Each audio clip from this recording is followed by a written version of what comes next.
حضرت آدم علیہ السلام پارٹ 3۔ حضرت آدم علیہ السلام کا جنت سے اخراج۔ جب حضرت آدم و حوا علیہ السلام نے ابلیس کے بہکاوے میں آ کر ممنوع درخت کا پھل کھا لیا تو ان کے جنتی لباس اتر گئے اور اللہ عز و جل نے انہیں زمین پر اترنے کا حکم دے دیا اور ساتھ ہی ابلیس کو بھی زمین پر اتار دیا۔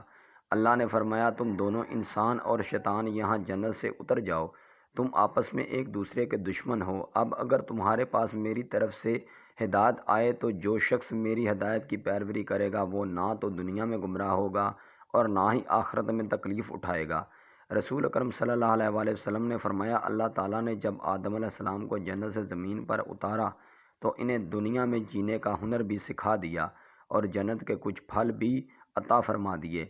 حضرت آدم علیہ السلام کا اعتراف اور توبہ۔ حضرت آدم و حوا علیہ السلام کو اللہ تعالیٰ نے جنت سے نکال کر زمین پر اتارا۔ زمین پر اترنے کے بعد انہیں جنت اور اس کی راحت و سکون والی زندگی یاد آئی اور انہیں اپنی غلطی کا احساس ہوا تو وہ فوراً اللہ سبحانہ تعالیٰ کے حضور توبہ کرنے لگے اور توبہ کے کلمات بھی اللہ عز و جل نے انہیں سکھا دیے تھے۔ پھر آدم علیہ السلام نے اپنے رب سے چند کلمات سیکھ لیے تو اللہ نے اس کی توبہ قبول کر لی۔ بے شک وہی تو توبہ قبول کرنے والا بے حد رحم کرنے والا ہے۔ حضرت آدم علیہ السلام نام کے دوائیہ کلمات: ربنا ظلمنا انفسنا وان لم تغفر لنا وترحمنا لنکونن من الخاسرین۔ ترجمہ: اے ہمارے رب، ہم اپنے آپ پر ظلم کر بیٹھے، اب اگر ہمیں آپ نے معاف نہ کیا تو ہم پر رحم نہ فرمایا تو یقیناً ہم نقصان پانے والوں میں سے ہو جائیں گے۔ یہ دعا پڑھنے پر اللہ تعالیٰ نے آپ علیہ السلام کو معاف فرما دیا۔ اس دعا میں حضرت آدم علیہ السلام کی 5 خوبیاں ظاہر ہوئی ہیں۔ 1. غلطی کا اعتراف کیا، غلطی پر شرمندہ ہوئے۔ 3. اپنے نفس کو ملامت کیا۔ 4. فوراً توبہ کی۔ 5. اللہ کی رحمت سے نا امید نہ ہوئے۔ حضرت آدم علیہ السلام کی اولاد: اللہ تعالیٰ نے آدم علیہ السلام کو بہت ساری اولاد عطا فرمائی۔ اے لوگو، اپنے رب کے عذاب سے ڈرو جس نے تمہیں ایک جان آدم علیہ السلام سے پیدا کیا اور اس سے اس کی بیوی حوا کو پیدا کر کے ان دونوں سے دنیا میں بہت زیادہ مرد اور عورتیں پھیلا دیں۔ اور یاد کرو جب آپ کے رب نے اپنے آدم کی پسلیوں سے ان کے اولاد کو نکالا اور انہیں خود ان پر گواہ بناتے ہوئے پوچھا کہ کیا میں تمہارا رب نہیں ہوں؟ سب نے جواب دیا، کیوں نہیں، ہم سب اس کی گواہی دیتے ہیں کہ آپ ہی ہمارے رب ہیں۔ جب اللہ تعالیٰ نے آدم علیہ السلام کو پیدا فرمایا تو آپ کی پشت پر ہاتھ پھیرا۔ قیامت تک پیدا ہونے والی ہر جان آپ علیہ السلام کی پشت ظاہر ہوگی اور اللہ تعالیٰ نے ہر ایک کی آنکھوں کے درمیان نور کی چمک رکھ دی۔ پھر انہیں آپ علیہ السلام کو دکھایا۔ اے میرے رب، یہ کون ہے؟ اللہ تعالیٰ نے جواب دیا، یہ تمہاری اولاد ہیں۔ آپ علیہ السلام کو اپنی اولاد میں سے ایک آدمی ایسا نظر آیا جس کی پیشانی کی چمک آپ علیہ السلام کو بہت اچھی لگی۔ آپ نے پوچھا، اے میرے رب، یہ کون ہے؟ اللہ تعالیٰ نے جواب دیا، یہ آپ کی اولاد میں سے آخری زمانے کے قوموں میں سے ایک نبی ہے جس کا نام داؤد ہوگا۔ آپ علیہ السلام نے پوچھا، اے میرے رب، آپ نے اس کی عمر کیا مقرر کی ہے؟ اللہ تعالیٰ نے جواب دیا، 60 سال۔ آپ علیہ السلام نے عرض کیا، اے میرے رب، اسے میری عمر میں سے 40 سال عنایت فرما دیجیے۔ جب آدم علیہ السلام کی مقررہ عمر ختم ہوئی تو موت کا فرشتہ ان کی روح قبض کرنے کے لیے آیا۔ آپ علیہ السلام نے فرمایا، کیا میری عمر میں سے 40 سال باقی نہیں ہیں؟ فرشتے نے عرض کیا، آپ علیہ السلام نے وہ 40 سال اپنے بیٹے داؤد کو دیے۔ چونکہ آپ علیہ السلام نے انکار کیا اس لیے اب بھی ان کی اولاد میں انکار کی عادت ہے۔ آپ علیہ السلام بھول گئے اسی لیے آپ علیہ السلام کی اولاد بھی بھول جاتی ہے۔ حضرت آدم علیہ السلام کی اولاد سے توحید الہی کا عہد۔ حضرت آدم علیہ السلام کو پیدا فرمانے کے بعد جب اللہ رب العزت نے آپ علیہ السلام کی پشت پر ہاتھ پھیرا تو آپ علیہ السلام کی تمام اولاد آپ کی پشت سے ظاہر ہو گئی۔ پھر اللہ عز و جل نے آپ علیہ السلام کے سامنے آپ کی تمام اولاد سے اپنی توحید کا پکا عہد و پیمان لیا۔ اور یاد کرو جب آپ کے رب نے بنی آدم کی پشتوں سے ان کی اولاد کو نکالا اور انہیں خود ان پر گواہ بناتے ہوئے پوچھا تھا کہ کیا میں تمہارا رب نہیں ہوں؟ سب نے جواب دیا، کیوں نہیں، ہم سب اس کی گواہی دیتے ہیں۔ اللہ نے فرمایا، ہم نے یہ عہد اس لیے لیا تاکہ تم لوگ قیامت کے دن یہ نہ کہو کہ ہم تو اس بات سے بالکل بے خبر تھے، یا تم یہ کہو کہ شرک کی ابتدا تو ہمارے باپ دادا نے ہم سے پہلے کی تھی اور ہم ان کے بعد کی اولاد ہی تھے۔ قیامت کے دن ایک جہنمی سے کہا جائے گا، اگر تیرے پاس پوری دنیا کا مال و دولت ہو تو کیا تم فدیہ کے طور پر جہنم سے چھٹکارا حاصل کرنے کے لیے سب مال دے دو گے؟ وہ کہے گا، جی ہاں۔ تب اللہ تعالیٰ فرمائیں گے جب تو آدم علیہ السلام کی پشت میں تھا اس وقت میں نے تجھ سے اس سے بھی آسان چیز کا وعدہ لیا تھا کہ میرے ساتھ شرک نہ کرنا، لیکن تو نے پھر بھی شرک کرنے پر ہی اصرار کیا، لہٰذا میرے ساتھ کسی کو بھی شریک نہیں ٹھہرانا۔ بے شک میں تمہارے پاس اپنے پیغمبروں کو بھیجتا رہوں گا جو تمہیں میرے ساتھ کیے ہوئے اس عہد و پیمان کو یاد دلاتے رہیں گے، اور میں تم پر اپنی کتابیں بھی نازل فرماؤں گا۔ سب نے کہا ہم گواہی دیتے ہیں کہ آپ ہی ہمارے پروردگار اور حقیقی معبود ہیں، آپ کے علاوہ کوئی بھی ہمارا پروردگار اور معبود نہیں۔ سب نے اس بات پر اقرار کیا۔ حضرت آدم علیہ السلام کو اونچا کر کے سب کو دکھایا گیا۔ آپ علیہ السلام نے دیکھا کہ کچھ مالدار ہیں اور کچھ غریب، کچھ خوبصورت ہیں اور کچھ بدصورت۔ آپ علیہ السلام نے عرض کیا، اے میرے پروردگار، آپ نے اپنے بندوں کو ایک جیسا کیوں نہیں بنایا؟ اللہ رب العزت نے جواب دیا، میں نے چاہا کہ میرا شکر ادا کیا جائے۔ آپ علیہ السلام نے انبیاء علیہ السلام کو دیکھا کہ وہ روشن قندیلوں کی طرح نمایاں ہیں۔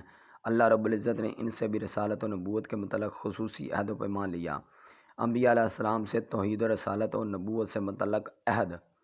اللہ تعالیٰ نے جب حضرت آدم علیہ السلام کی تخلیق مکمل کرنے کے بعد ان کی پشت سے تمام اولاد کو ظاہر کیا تو ان میں قیامت تک مبعوث ہونے والے انبیاء بھی تھے۔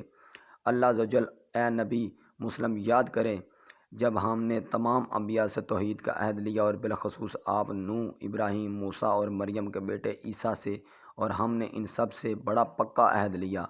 اور وہ وقت یاد کیجئے جب اللہ تعالیٰ نے تمام انبیاء سے عہد لیا تھا کہ جب میں تمہیں کتاب و حکمت عطا کر دوں پھر تمہارے پاس وہ رسول محمد صلی اللہ علیہ وسلم آئیں گے جو ان چیزوں کی تصدیق کر رہا ہو جو تمہارے پاس ہیں، تو اس رسول پر ضرور ایمان لانا اور اس کی ضرور مدد کرنا۔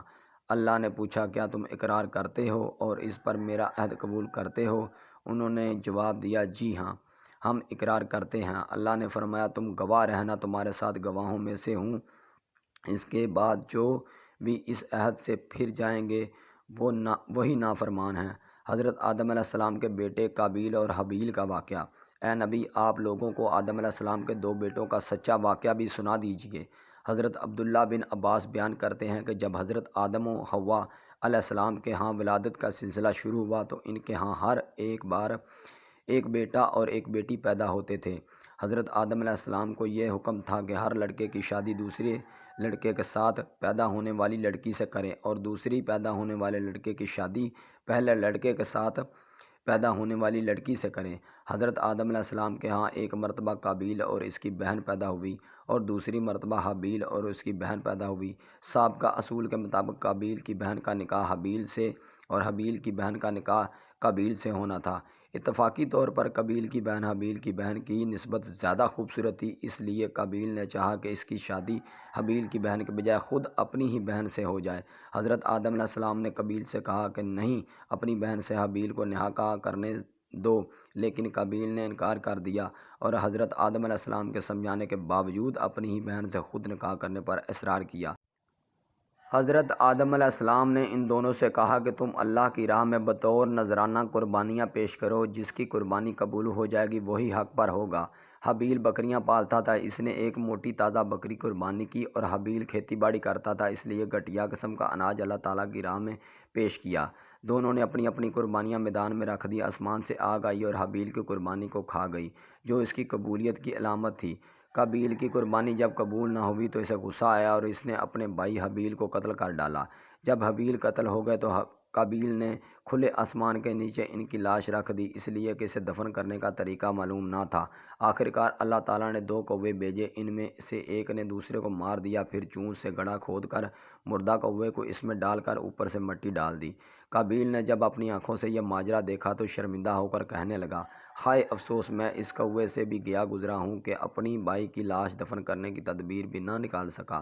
رسول اکرم صلی اللہ علیہ وسلم نے فرمایا، جتنے بھی لوگ ناحق قتل ہو رہے ہیں ان کا گناہ آدم علیہ السلام کے بیٹے قابیل کے حصے میں بھی لکھا جا رہا ہے، کیونکہ انسانوں میں قتل کی ریت سب سے پہلے اس قابیل نے شروع کی تھی، جس نے اسلام میں کوئی اچھا طریقہ رائج کیا، پھر اس کے بعد اس طریقے پر عمل کیا گیا تو اس طریقہ رائج کرنے والے کے لیے عمل کرنے والے کے برابر ہی ثواب لکھا جائے گا اور ان کے ثواب میں کوئی کمی نہیں کی جائے گی۔ اور جس نے اسلام میں کوئی برا طریقہ رائج کیا، پھر اس کے بعد اس طریقہ پر عمل کیا گیا تو اس پر طریقہ راج کرنے والے کے لیے عمل کرنے والے کے برابر ہی گناہ لکھا جائے گا، اور عمل کرنے والے کے گناہ میں بھی کوئی کمی نہیں کی جائے گی۔ حضرت آدم علیہ السلام کی وفات۔ حضرت ابی بن کعب اللہ فرماتے ہیں کہ جب حضرت آدم علیہ السلام کی وفات کا وقت قریب آیا تو انہوں نے اپنے بیٹوں سے فرمایا، اے میرے بیٹوں، میرا جنت کے پھل کھانے کو جی چاہ رہا ہے۔ بیٹے پھل کی تلاش میں نکل پڑے۔ سامنے سے فرشتے آتے نظر آئے جن کے پاس حضرت آدم علیہ السلام کا کفن اور خوشبو تھی۔ فرشتوں نے پوچھا، اے آدم علیہ السلام کے بیٹوں، تمہیں کس چیز کی تلاش ہے؟ بیٹوں نے جواب دیا، ہمارے والد صاحب کی طبیعت ناساز ہے اور وہ جنت کے پھل کھانے کے خواہش رکھتے ہیں۔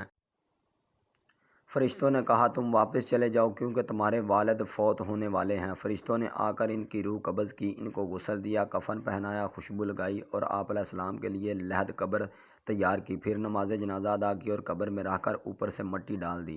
پھر مخاطب ہو کر کہا، اے آدم کے بیٹو، تمہارے لیے مردہ کو دفن کرنے کا یہی طریقہ ہے۔ آخر کار آدم علیہ السلام کو مکہ مکرمہ میں جبل ابی قبیس پر دفن کیا گیا۔